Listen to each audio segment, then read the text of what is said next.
Hi there, James Gordon here. I've got a little bit of a video essay for you today as we approach Earth Day 2024. This is called Why Should We Even Bother?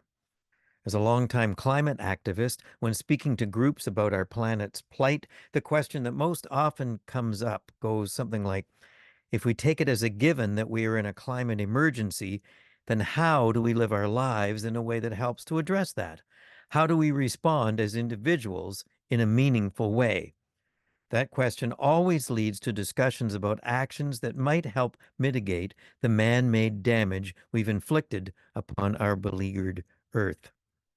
What I'm noticing now, as that doomsday clock gets closer to midnight without aggressive action being taken, it's the question has shifted from how to why, as in, why should we even bother doing anything if we're all doomed anyway?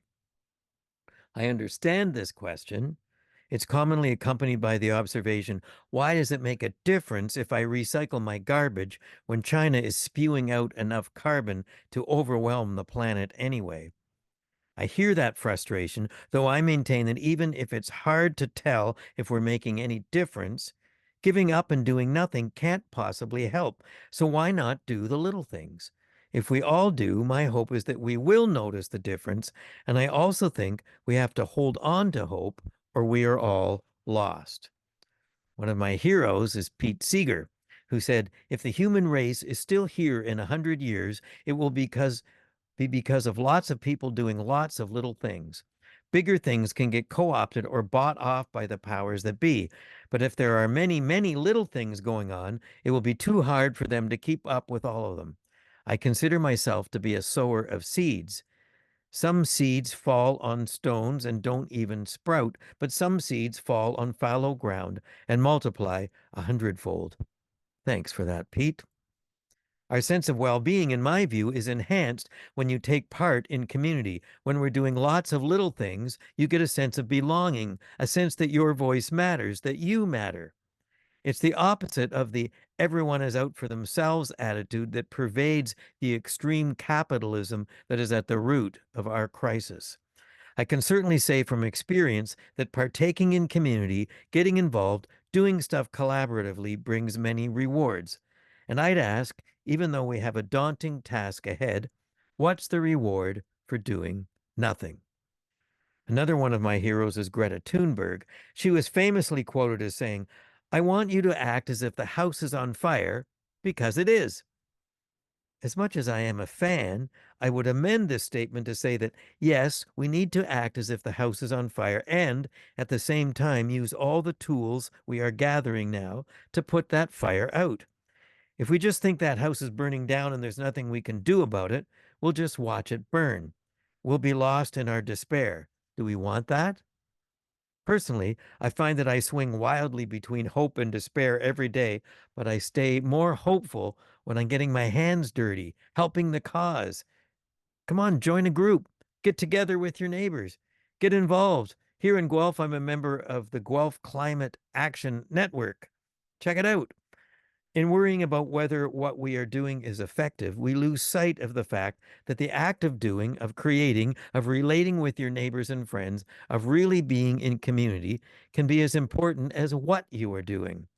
Not to get too hippie on you, but collectively we need to relearn how to love and nurture our planet and each other. Environmental activist Paul Hawken has said, when asked if I am pessimistic or optimistic about the future, my answer is always the same. If you look at the science about what is happening on Earth and aren't pessimistic, you don't understand data. But if you meet the people who are working to restore this Earth and the lives of the poor and you aren't optimistic, you haven't got a pulse. What I see everywhere in the world are ordinary people willing to confront despair, power, and incalculable odds in order to restore some semblance of grace, justice, and beauty in this world. I find that people are often hesitant about diving into being the change because they think it will mean too much personal sacrifice.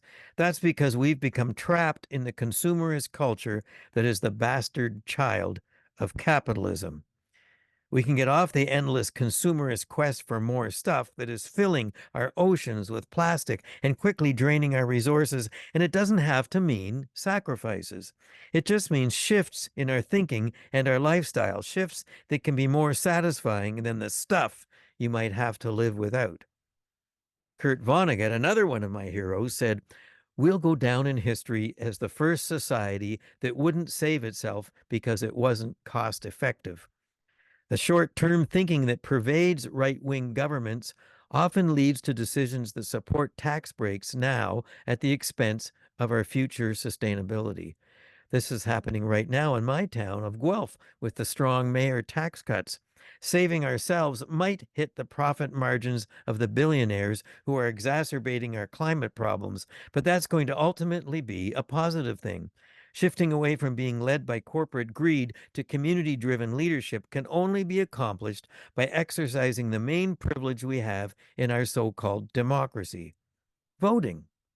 Corporate controlled political parties, like Ontario's current leadership, succeed by undermining our education system so that we lose the critical thinking skills necessary for understanding the massive change we need to survive, and by promoting false climate change denying narratives. So, vote. Stay informed. Get involved. Get off the couch and onto the streets. It's time. We can do this. Getting together with your community can be effective, fun. Sometimes there's even pie. We must all be explorers in a new world now, searching for the source of the healing waters that can put Greta's house fire out. Thank you.